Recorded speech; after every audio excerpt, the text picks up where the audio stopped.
Okay, so in this video we're going to look at how to do an embroidery stitch called back stitch.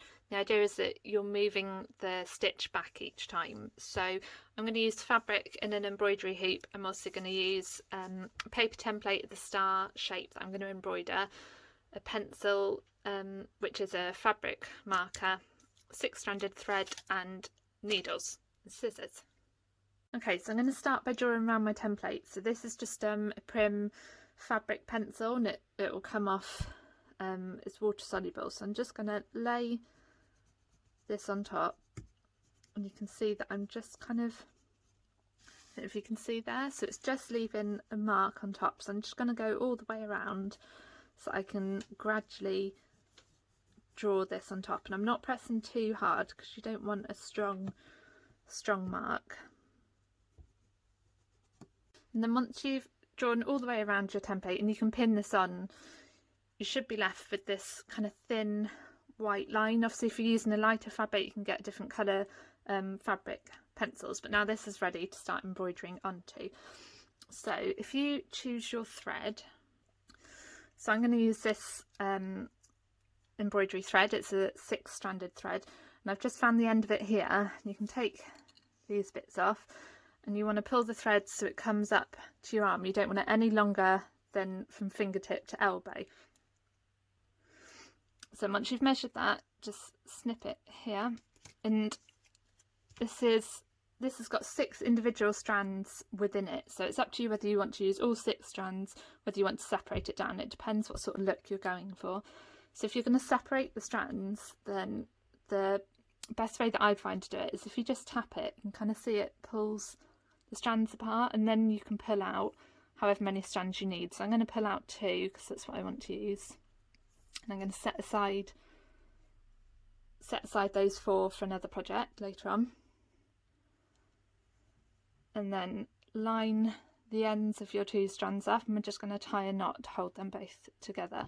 So I'm holding the 2 tails together there, and then I'm just going to tie a knot in it. So make a loop with the thread towards the end of it, and you're just going to pass those 2 ends through it and then pull it, and you've got 1 knot. I'm just going to do a second knot, and that'll make it really secure for when you're stitching.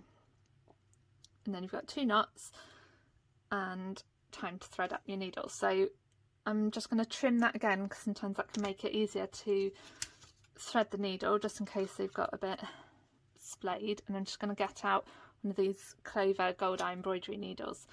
Now the easiest way I tend to do this is I lick the thread just a little bit, and then rather than taking the thread to the needle, I'm going to hold the thread in between, so there's only a teeny tiny bit of the thread sticking through, and then I take the needle to the thread. So rather than taking the thread to the needle and taking the needle down onto the thread, and then I pull that through about 1/3 of the way. So you just want this tail not all the way down, but just a little bit, and then we can start stitching. Okay, so we're going to come, this is in a hoop, and I find that easier to stitch for this, but if you don't have a hoop, that's absolutely fine. So if we're starting up here at the point of the star, if you remember a running stitch, we literally started here and then just did the running stitches go along. The idea with back stitch is that you're always taking the stitch back. So this is where I want to start, but I'm actually going to start here, so I'm starting about 1 centimetre on instead. I'm going to bring the needle through, and that knot stops it coming all the way, and then I'm going to take the stitch back to that first point and take it all the way back down, and then you come up a little way along again, about 1 centimetre along that stitch line, bring the needle up, pull it all the way through, and take the stitch back to that original point, and then all the way through. And you're just going to keep doing that, taking the stitch back. So come up, so I'm doing mine about 1 centimetre in length, but it's up to you kind of what size you want to do. And I'm now taking that stitch back, and it is a really slow process, and it can be really calming by kind of doing that slow repetition, the rhythm of doing it. So just constantly think that you're coming up and taking the stitch back.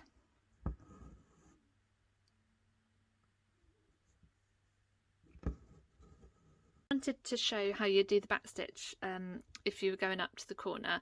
So I've got one more stitch here to take to do the point at the start. So bring needle and thread through and take the stitch back to meet that other stitch, and then you literally just carry on. So you continue to do that, take a stitch back. So I'm going to come up just here now, so a little bit further down, because I then want to take the stitch back to meet this point. And then you just continue to work in the other direction, the new direction that you're going in. And this can work whether you're embroidering a design like a star or something floral or a different design, or whether you're doing words. You still do that principle of taking the stitch back each time. And then I actually wanted to show it to you on paper, just in case that's a little bit easier to follow.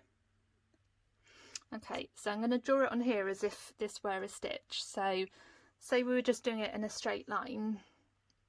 Actually, I'll do it in pencil first. So say this is the line that we want to stitch along. So this is where we would start, but the back stitch we're going to start here instead. So we come out here from the back of the work through to the front of the work and take the stitch back and then go back down. So I'm going to write that as come out at A and go down at B. Then again you come through from the back of the work here and we take the stitch back to that start point, and you go down that same hole. I've left a tiny gap just so you can see. So we would go A to B, and then we go from C to A, and then you would come out a little way along and take the stitch back down there. So D to E, and I'll just do it one more time. E to D, and you're going back down so you meet that same stitch each time, and you just kind of repeat that process. So I'll just show you the finished star and then how you would secure your stitch at the end of it. Then I'll just do the final stitch and show you how I'm joining it up together. So in the same way that you take the stitch back each time, you want to make sure that you join this first stitch to your last stitch, and that'll just bring it all together. And not all shapes will need to be joined. I was thinking if you're embroidering the letter C, obviously you wouldn't then take it back to the start, so it's very much dependent on the shape you're embroidering. And then I'll take it back and then ready to tie a knot in it. So you can see here that on the back it mirrors the shape from the front, so because you've taken that stitch back each time, you've joined it all up at the back as well.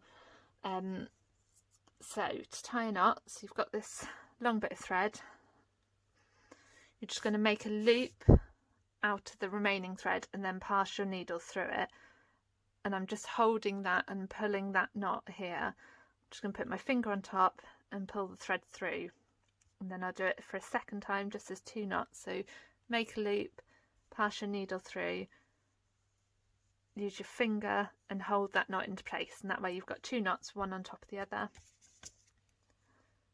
Trim your thread, put your needle somewhere safe, and then turn it around. Your back stitch embroidered design is complete. So have a go and let me know how you get on.